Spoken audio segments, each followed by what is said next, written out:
Hi, everybody. I'm Jordan Anton, and I'm Karl Horvath. we are both event and world content designers at ArenaNet.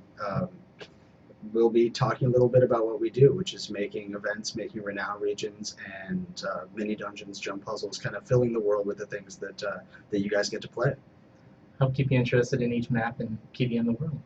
Yeah. So mostly, we've kind of worked through the Norn Alpine regions in the game, but we've worked through different level ranges. So we've had the chance of working with different factions, different minor races, and kind of building the stories for different sections of the game. So we're going to jump to Karl first. And I understand that in Timberline Falls, you had a chance to work with some of the minor races, especially, I think the Squid are your favorite. Yep, they are. The funny thing is, Timberline Falls covers a good bit of the minor races. They have Quaggin, Dredge, Skrit, Crate. They're all throughout there. But one of the most fun ones for me was definitely Skrit. Skrit, they're just so goofy and so funny, and you can do so much with them, and everything seems plausible with what they can come up with.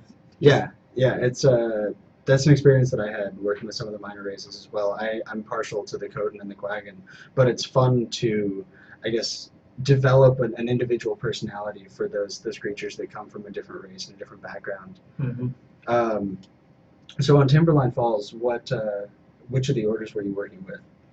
Timberline Falls is actually kind of funny. It's one where both Dermot Prairie and the Vigil are coming together to actually get into an alliance really in the game because this area is so hostile with all the minor races that they need to work together just to survive. So you'll see them actually sharing forts and sharing outposts because otherwise they would just get annihilated in separate forces. Yeah, yeah, I was working on Dredge Hunt Cliffs for a long time, Yeah, and a lot of the story of that map was fun to make because you have the German Priory that own most of that map, but the north half of the map is more of the Norn settlers that have been driven north by the Dredge, and then the German Priory in the south have this huge ongoing war with the Dredge to preserve some relics that they want to be studying. yeah, you had a meta event in that area, kind Yeah. of simulating that entire war going on, correct? Yeah, it totals about 15 events. It's an awful lot of playable time, and it's really interesting to see things go back and forth there.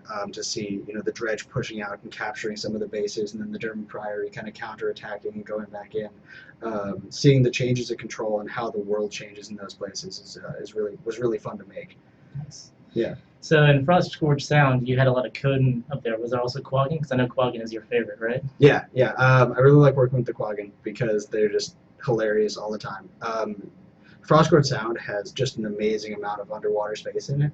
So, I mean, we have the Coden up on their enormous ships, and then underneath the area is just the ocean is just full of the Quaggin down there. Writing for the Quaggin is always a huge challenge, just because of the language that they use is so different.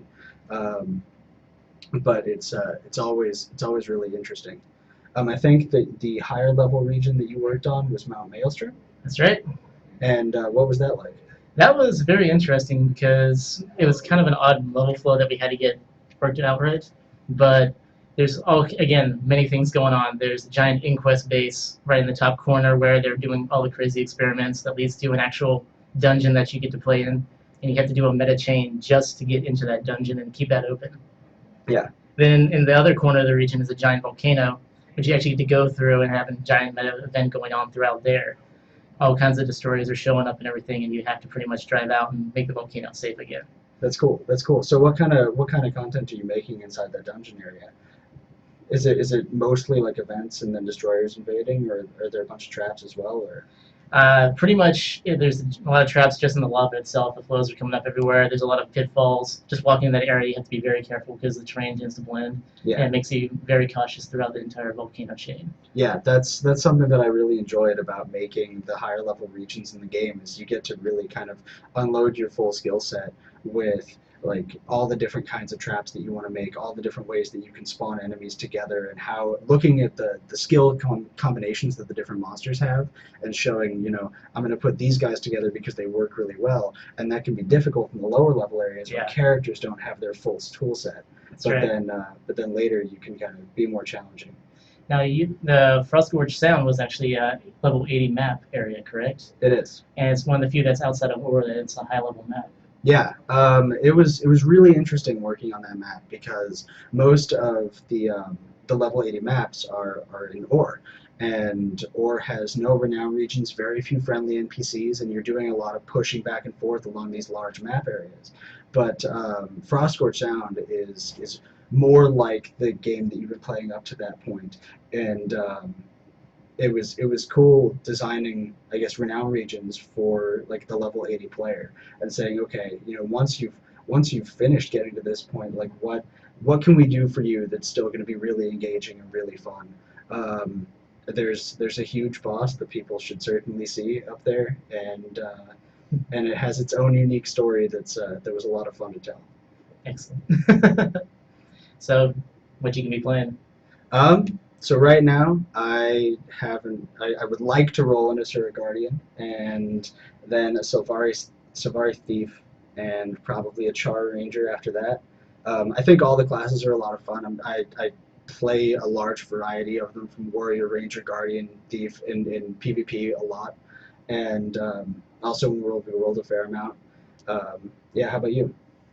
I'm probably gonna try to do one of each race because I can't make up my mind. I know I'm gonna have a Char Thief, a Human Ranger, a Asura, probably Guardian too, just because I love the dichotomy of a small guy that's super like strong guy. Yeah. Sylvari Engineer, and Norn probably gonna do a Norn Warrior.